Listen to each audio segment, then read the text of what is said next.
The sun had barely begun to rise when three fishermen, Larry, Jamie, and Oliver, set out on their boat, determined to make the most of their day.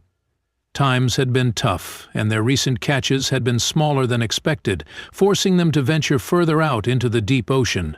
Larry and Jamie, both seasoned fishermen, were accustomed to making difficult choices.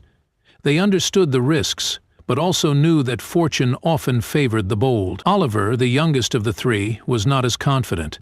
Something about this trip made him uneasy, but he kept his concerns to himself. As they sailed further from the shore, the water seemed eerily still, and the air carried a strange heaviness. The radar showed little sign of fish, and the temperature of the sea was oddly warmer than usual. Then, Oliver, constantly scanning the horizon with his binoculars, spotted something. It was distant, barely visible, and its shape was unlike anything he had seen before. "Hey guys," Oliver called out. "There's something up ahead. I don't know what it is, but it looks strange." Larry and Jamie exchanged glances. They had spent decades at sea, encountering all kinds of creatures, but the uncertainty in Oliver's voice intrigued them. They decided to move in closer. As they approached, Oliver's discomfort grew. The object, whatever it was, seemed massive. He could barely make out its details, but its silhouette was enough to send a chill down his spine. "I don't like this," he muttered. "We should turn back." Jamie laughed. "You're too nervous, kid. We need to check it out. If it's valuable, it could be a huge payday." Larry nodded in agreement. "We've been struggling. This could be exactly what we need." Oliver sighed, realizing his protests would do little to change their minds. As the boat crept closer, they could finally see it clearly.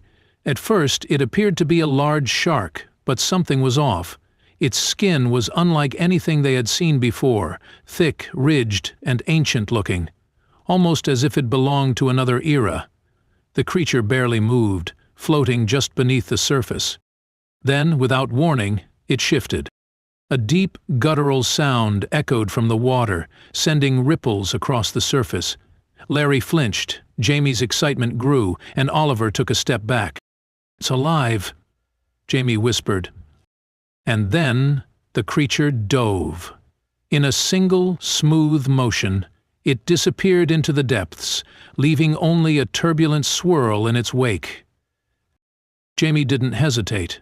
"We have to follow it." Oliver shook his head. "Are you serious? That thing is enormous. We don't know what it is." Larry, however, was already adjusting their course. "We can't just let it go. This could be something no one has ever seen before."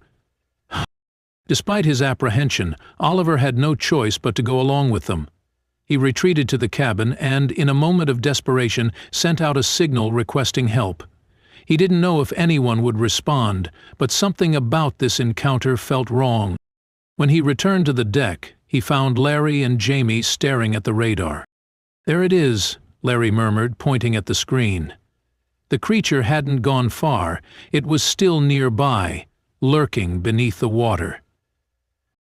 As night fell, the three fishermen faced a difficult choice: return to shore or stay overnight at sea.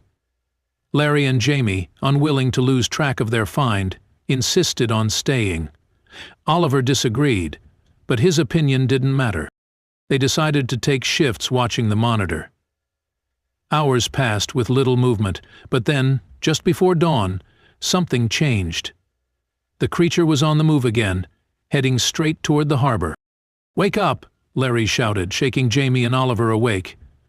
"It's heading inland." The excitement in the air was palpable. For the first time, even Oliver felt a rush of anticipation. Maybe this would be worth it. They followed the creature as best they could, their boat moving at full speed. As daylight broke over the horizon, the harbor came into view. But something was wrong. Ships, dozens of them, waiting just outside the harbor, their crews standing watch. Larry, Jamie, and Oliver exchanged uneasy glances. This was not normal. Finally, the moment arrived. The fishermen cast their nets and with great effort hauled the creature aboard. It was heavier than anything they had ever caught, and now that it was out of the water, they could see just how unusual it was. Its skin looked ancient, its features alien, and its size was unlike any marine animal they knew of. They barely had time to process what they had captured when a large ship approached them at full speed. Before they could react, a team of scientists boarded their boat, moving with urgency. "Stay back," one of them ordered. "Do not touch it." Larry bristled. "This is our catch. Who do you think you are?" The scientist barely spared him a glance. "Do you even know what you've found?" Jamie crossed his arms. "A damn big fish, that's what." The scientist turned to his team. "We need to secure it immediately." Oliver, now more nervous than ever, finally asked, "What is it?" The scientist looked at him, then at the creature, before taking a deep breath. "This," he said, "is an ancient species, believed to be extinct for millions of years." Larry, Jamie, and Oliver stared in stunned silence. The scientist's words echoed in their minds. An ancient species believed to be extinct for millions of years. Jamie was the first to break the silence. "You're joking, right?" The scientist shook his head. "I assure you, I am not. This is one of the most significant discoveries in marine history." Oliver felt his stomach tighten. He had known something was off about this trip, but he never imagined they would be hauling in a prehistoric creature. The thing looked like a mix between a reptile and a deep-sea predator, with rough, armored skin and hauntingly intelligent eyes. Larry, ever the businessman, folded his arms.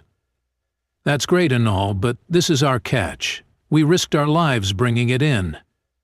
If it's such a big deal, I'm guessing you'd be willing to pay for it." The scientist's expression darkened. "You don't understand. This creature doesn't belong to you. Or anyone, for that matter. It's a piece of living history." Jamie scoffed. "A piece of history that we caught. We should at least get some recognition." Before he could finish, the boat suddenly rocked violently. A loud, deep noise rumbled from below, followed by a massive wave crashing against the side of their vessel. The scientists exchanged nervous glances. One of them whispered, "It's not alone." The scientists exchanged nervous glances. Oliver's heart pounded. "What do you mean, not alone?" The lead scientist adjusted his glasses. "If this creature survived, it's possible there are more." Larry's confidence wavered for the first time. "You're saying there could be others out here? Bigger ones?" A sudden splash interrupted their conversation. One of the crew members on the scientist's ship screamed as a shadow moved beneath the water, circling them. It was massive, and it was coming closer. Panic set in. "We need to move! Now!" one of the scientists shouted. Jamie grabbed a harpoon, but the lead scientist stopped him. "No! If there are more, we don't know how they'll react. If you attack, they might see us as a threat." The words barely had time to register before another surge of water hit the boat, sending Oliver sprawling onto the deck. He scrambled to his feet, his breath coming in ragged gasps. The captured creature, still tangled in the net, let out a low, mournful sound. "It's calling for help," Oliver realized. Jamie swore under his breath. "That means whatever's out there." A monstrous head broke the surface of the water. Larger than their boat, its scales gleamed in the sunlight, and its eyes burned with an eerie intelligence. It was like nothing out of any history book, an ancient terror reborn in the modern age. Larry stumbled backward. Holy hell!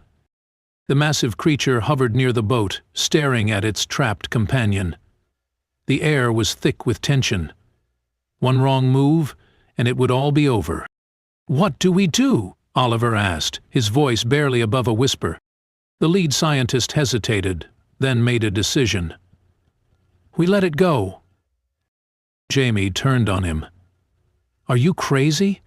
We just caught the biggest discovery of the century, and you want to let it go?" "If we don't," the scientist said, "we might not make it back alive." Larry, always the negotiator, hesitated, He could see the money slipping away. But when the massive creature let out a deep, guttural sound, one that shook the entire boat, he knew they had no choice. "Fine," he gritted out. "Cut it loose." Oliver didn't waste a second. He grabbed a knife and began slicing through the net. The trapped creature, weak but still alive, struggled free. For a moment it simply floated beside the boat. Then, with a powerful thrust of its tail, it disappeared beneath the surface. The larger creature watched them for a moment longer, as if memorizing their faces.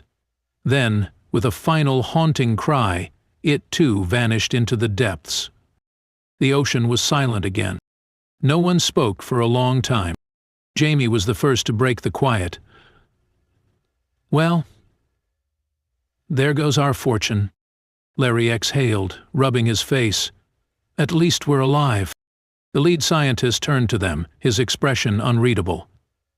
"You did the right thing, and trust me, your role in this won't be forgotten."